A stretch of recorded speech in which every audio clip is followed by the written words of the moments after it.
အပိုင်းလေးစမှာတော့ဂျင်ဦးကသူ့ရဲ့မစ်ရှင်ကနေပြန်လာခဲ့ပါတယ်။ဂျင်ဦးကသူ့ရဲ့အမေတို့အသက်ကယ်စီဖို့ဆေးနှမျိုးကိုရရှိလာခဲ့ပြီးတစ်မျိုးပဲကြံပါတော့တယ်။အဲ့ဒါကတော့တန့်စင်ထားတဲ့မိစ္ဆာရဲ့သွေးဖြစ်ပြီးဂျင်ဦးကဒါကိုရဖို့အတွက်အသေးချာပြင်ဆင်ထားမယ်လို့တွေးနေခဲ့ပါတယ်။ဒါအပြင်သူ့ရဲ့ level ကလည်းအတော်လေးကိုတိုးတက်လာခဲ့ပါပြီ။ဒါပေမဲ့ဂျင်ဦးကနောက်ထပ်သူ့ကိုယ်သူအဆင့်မြင့်နိုင်မှုအတွက် Iran rate တွေကိုဝင်နိုင်မှုလိုရလို့တွေးနေမိခဲ့ပါတယ်။သူက Iran ဖြစ်နေတာကြောင့်ဒီလို rate တွေကိုဝင်ဖို့မလွယ်ပါဘူး။ဒါကြောင့်ဂျင်ဦးကသူ့ရဲ့ဖုံးကွယ်ထားကိုရက်လိုက်ဖို့အတွက်တွေးလိုက်ပါတယ်။ပြီးတော့သူကစစ်ဆေးမှုကိုပြန်ခံယူဖို့ဆုံးဖြတ်ခဲ့ပါတယ်။နောက်ရက်မှာတော့ Kilchor က Hunter Run စစ်ဆေးတဲ့သူတွေကိုစောင့်ကြည့်နေခဲ့ပြီးဒီတစ်ခေါက်မှာရောဘလို့အဆင့်ရှိတဲ့သူတွေထွက်လာမလဲလို့တွေးနေခဲ့ပါတယ်။အဲဒီချိန် Kilchor ကတစ်ဖက်ကလာနေတဲ့ဂျင်ဦးကိုမြင်ကလန့်သွားခဲ့ပါတယ်။ပြီးတော့သူကချက်ချင်းပဲဒီအကြောင်းကိုယွန်းကိုအသိပေးလိုက်တာကြောင့်ယွန်းကလည်းချက်ချင်းပဲသူလဲလာခဲ့မယ်လို့ပြောပြီးထားလိုက်လာခဲ့ပါတယ်။အဲဒီချိန်တောင်ဝန်က main clay ကဂျင်ဦးကိုစစ်ဆေးမဲ့နေရာကိုခေါ်သွားခဲ့ပါတယ်။အဲဒီချိန်တူထိုင်နေတဲ့သူကတစ်ဖက်ကလူကိုတိတ်ပြီးစိုးရိမ်နေဖို့ပြောပါတယ်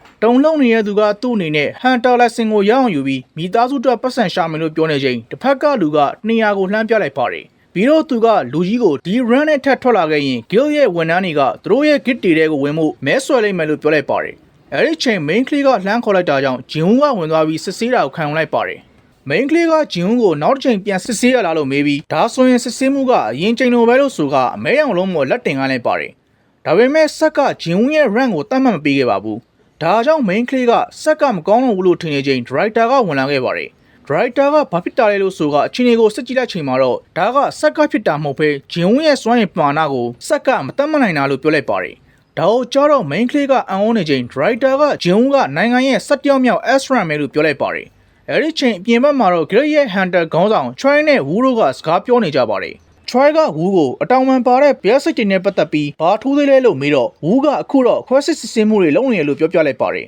။ဒါပေမဲ့ပိုပြီးသိရဖို့အတွက်အချက်လက်တွေအများကြီးလိုအပ်နေသေးတယ်လို့ Wu ကပြောလိုက်ပါတယ်။ဒါကိုကြားတော့ Troy ကအခုတလောထူးဆန်းတာတွေဖြစ်နေရပဲလို့ပြောလိုက်ပြီးအရင်တစ်ခေါက်တုန်းကလည်း Racket ထဲကိုမဆိုင်တဲ့သူတွေဝင်သွားပြီးအဲကလူတွေကိုပြန်ကယ်ပေးခဲ့တာမလားလို့မေးလိုက်ပါတယ်။ဒါကိုကြားတော့ Wu ကအဲ့ဒီနေ့ကသူကအဲ့နေရာမှာရှိနေခဲ့ပေမဲ့အဆုံးထိအခြေအနေကိုမသိဘူးလို့ပြောလိုက်ပါတယ်။အဲ့ဒီချိန် Troy ကဟောကားထဲကနေစူညံတန်တွေကိုကြားလိုက်ရပါတယ်။ Wu ကတော့ဒါကစစ်ဆေးခံပြီးတဲ့သူတယောက်ရဲ့စူညံနေတာဖြစ်မယ်လို့ဆိုကသူကသွားကြည့်ဖို့လုပ်ပါတယ်။ဒါကို Troy ကသူလဲလိုက်မယ်လို့ဆိုကတူလိုက်လာခဲ့ပါတယ်။အထဲမှာတော့ director ကဂျင်ဦးကိုသူတို့ရဲ့ဆက်ကဂျင်ဦးရဲ့စွမ်းရည်ကိုမတိုင်းတာနိုင်တာကြောင့်နောက်3ရက်နေမှပြန်လာဖို့ပြောပါတယ်။တစ်ဖက်မှာလည်းအားလုံးကဂျင်ဦးကိုကြည့်ပြီးဒီလူကရှိသေးတာလားလို့ပြောလိုက်ပြီးသူတို့ကဂျင်ဦးကိုကြည့်ကတယောက်နဲ့တယောက်ဝေဖန်နေကြချိန် Troy တို့ကရောက်လာခဲ့ပါတယ်။ Troy ကဂျင်ဦးကိုမြင်တော့အားလုံးစူညံနေရတဲ့အခြေအနေကိုသဘောပေါက်သွားခဲ့ပါတယ်။တစ်ဖက်မှာလည်းဂျင်ဦးက Troy ကိုမြင်တော့ Troy က Hunter တွေထဲမှာအတန်မာဆုံးစွမ်းကိုရရှိထားတဲ့လူဆိုတော့သိသွားပါတယ်။အဲဒီချိန် Troy ကဂျင်ဦးကို main တွဲ guild ကိုရွေးပြီးပြီလားလို့မေးပြီးသူ့ကိုယ်သူမိတ်ဆက်လိုက်ကအ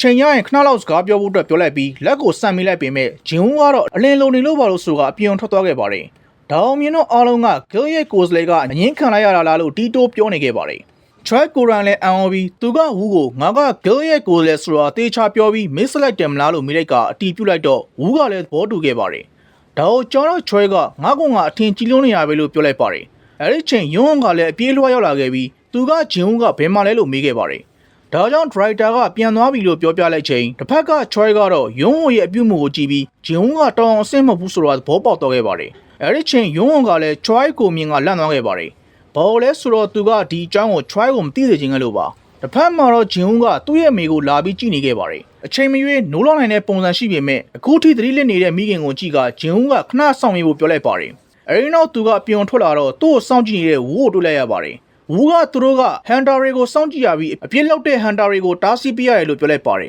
။ပြီးတော့ဒီလိုစောင့်ကြည့်မှုပုံစံကအပြစ်သားတွေကိုစောင့်ကြည့်ရမျိုးမဟုတ်ဘူးလို့ရှင်းပြခဲ့ပါတယ်။အဲဒီနောက်ဝူကဂျင်ဦးကိုတွေးချင်နေတဲ့လူရှိရလို့ပြောပြခဲ့ပါတယ်။အဲဒီချိန်ဂန်ဟီကအမှောင်ရိပ်ကနေထွက်လာပြီးသူ့ကိုယ်သူမိတ်ဆက်လိုက်ကအရင်ဆုံးဂျင်ဦးကို S-rank ဖြစ်လာလို့ဂုဏ်ဝင်လို့ပြောလိုက်ပါတယ်။ဒါကိုကြားတော့ဂျင်ဦးကအံ့ဩသွားပြီးသူ့ရဲ့မူရကိုသဘောပေါက်သွားတဲ့ဂန်ဟီကလည်းတကယ်တော့အဲ့က S-rank ဆိုတာကိုတတ်မှတ်ခံရပြီးပြန်တိုင်းတာမယ်ဆိုတာကမဟုတ်ပါဘူးလို့ပြောလိုက်ပါတယ်။တကယ်တော့ဒါကအချိန်ယူတာဖြစ်ပြီးအခုလိုမျိုးသူတို့လိုလူတွေနဲ့စုံနိုင်မှုအတွက်လို့ပြောပါတယ်။အဲဒီနောက်ဂန်ဟီကဂျင်ဦးကိုသူတို့ရဲ့ဖွဲ့ထဲကိုဝင်ဖို့ကမ်းလှမ်းခဲ့ပြီးနေရာကောင်းတစ်ခုပေးမယ်လို့ပြောလိုက်ပါတယ်။ဒါကိုကြားတော့ဂျင်ဦးကအံ့ဩသွားကဘာလို့အခုလိုလှုပ်ပေးရတယ်လို့မေးလိုက်ပါတယ်။ဒါကြောင့်ဂန်ဟီကဒီလောကကိုကာဝယ်ပေးရတာကအစိုးရမဟုတ်ဘဲ monster တက်ခတ်သူတွေဖြစ်တယ်လို့ပြောပြလိုက်ပါတယ်။ခုချိန်မှာဂိုကြီး၅ခုကညီမျှတဲ့ခြေအနေနဲ့ဓာတွေကိုထိမ့်သိမ်းထားနိုင်ပေမဲ့တကယ်လို့ဂျင်ဦးကသာတစ်ခုခုကိုဝင်လိုက်ရင်ဟန်ချက်ညီညာတွေဖြစ်လာနိုင်တယ်လို့ပြောပြပါတယ်။ဒါကြောင့်ဓာတွေကိုဖြည့်ရှင်းမှုအတွက်6ခုမြောက်ဂိုကလိုအပ်တယ်လို့ပြောလိုက်ပါတယ်။ ဒါကိုကျွန်တော်ဂျင်ဦးကကမ်းလှမ်းမှုကရန်ကောင်းတယ်လို့ခံစားမိပါတယ်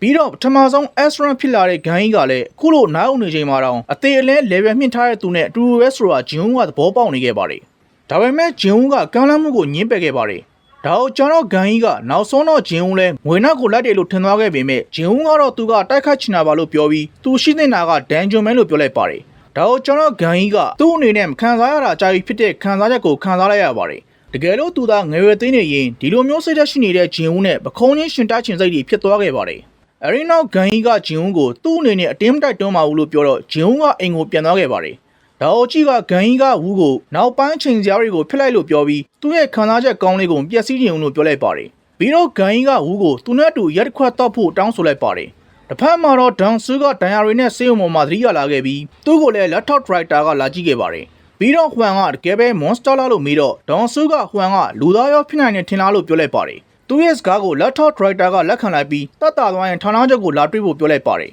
ဒါကိုကျွန်တော်ဒန်ဆူကဟွမ်ကရောလို့မေးတော့ laptop driver ကအခုထိလိုက်ရှာနေရုံပဲလို့ပြောပြလိုက်ပါတယ်ဒါပေမဲ့ဒန်ဆူလိုလူကိုတော့အနိုင်အောင်ထားတဲ့ဟွမ်ကိုဖမ်းဖို့ခက်ခဲလိမ့်မယ်လို့ပြောလိုက်ပါတယ်ဒါကြောင့်ဒန်ဆူကအဲတုန်းကဟွမ်ကသူ့ကိုပြောခဲ့တာတွေကိုသတိရနေခဲ့ပါတယ်ဟွမ်ကဒန်ဆူကိုသူ့ရဲ့မိသားစုနဲ့ဝေးနေဖို့ပြောပြီးမဟုတ်ရင်တေးရက်ထိလွန်ပေးဘူးလို့ပြောလိုက်ပါတယ်ဒါတွေကိုကြောင်းပြီးတော့ဒန်ဆူကဒေါသထွက်သွားပြီးသူ့အနေနဲ့ဟွမ်ကဘယ်လိုတောင်းလဲသိရလို့ဆိုက artifact တွေကိုလိုအပ်တယ်လို့ပြောနေခဲ့ပါတယ် artifact တွေဆိုတာကတော့လူလုံးပစ္စည်းတွေဖြစ်ပြီးဒန်ဂျွန်ထဲမှာတော့ရန်ကိုတန်မိုးရှိတဲ့ရှားပါပစ္စည်းပါခုလဲဂျင်ဦးကနောက်တစ်ခေါက်တိုက်ပွဲအတွက်ပြင်ဆင်နေခဲ့ပြီးလိုအပ်တဲ့လက်နက်တွေကိုဝယ်ဖို့ကြည့်နေခဲ့ပေမဲ့သူ့မှာငွေလုံလောက်ကရှိနေခဲ့ပါဘူးဒါကြောင့်ဂျင်ဦးကသူ့မှာရှိတဲ့ပစ္စည်းချို့ကိုထုတ်အောင်ကျင်ခဲ့ပေမဲ့လိုတန်မိုးကြီးပစ္စည်းကသူ့လိုအီရန်တယောက်စီမှာဘယ်လိုရှိရလဲဆိုတာအားလုံးကတန်တရားဝင်သွားနိုင်တယ်လို့တွေးနေခဲ့ပါတယ်အဲ့ဒီချိန်ဂျင်ဦးကအလုပ်ခေါ်နေရတစ်ခုကိုတွေ့သွားခဲ့ပါတယ်တစ်ဖက်မှာလည်းဂန်ကြီးတို့ကဂျင်ဦးရဲ့ကျောင်းတွေကိုလေ့လာနေပြီးဝူးကတော့ဂျင်ဦးကသူ့ရဲ့သတိမင်းနေတဲ့အမေနဲ့ညီမဖြစ်သူရဲ့ကျောင်းစိတ်တွေကိုရှာနေခဲ့ရတာကိုသိသွားခဲ့ပါတယ်ဒါအပြင်ဂျင်ဦးကတိတ်မကြခင်က red ခုတွေကိုဝင်သွားတယ်လို့ပြောတော့ဂန်ကြီးကငွေနဲ့စီအောင်ခံလိုက်ရပြီလားလို့ထင်မိပေမဲ့တကယ်တော့ဂျင်ဦးက mind twin တူသမားအဖြစ်ဝင်သွားခဲ့တာပါ